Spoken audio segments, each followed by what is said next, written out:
N'oubliez pas de soutenir et de vous abonner à la page Eco News Insight pour recevoir toutes les nouveautés. Le 23 septembre, Lina, une jeune de 15 ans de Plaine, Bas-Rhin, a mystérieusement disparu après avoir quitté sa maison pour rejoindre son petit ami à Strasbourg. Bien qu'elle n'ait jamais pris le train comme prévu, les enquêteurs se demandent si son absence pourrait être liée à un accident de voiture maquillée en disparition. Depuis cette matinée, elle reste introuvable malgré les efforts des autorités.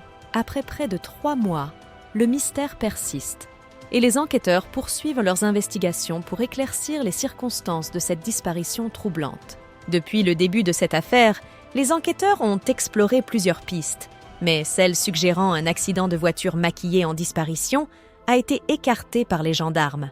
La journaliste Jeanne Cancard de TF1, dans un épisode de l'émission Chronique criminelle dédiée à la disparition de Lina, a déclaré « Il n'y aurait aucun élément qui pourrait aller dans le sens d'un accident ».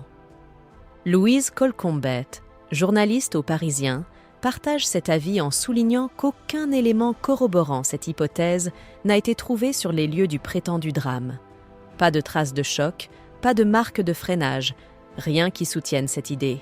La recherche de Lina se poursuit. Les enquêteurs semblent actuellement privilégier la possibilité d'un enlèvement. Un témoin a rapporté avoir vu Lina dans un véhicule le jour de sa disparition, accompagnée d'un jeune homme brun avec un bouc. Les gendarmes examinent sérieusement cette piste, réalisant des perquisitions et interrogeant les habitants du Bas-Rhin dans la région de sa disparition. Jusqu'à présent, aucune arrestation n'a été faite et les investigations persistent dans l'espoir d'obtenir des réponses cruciales.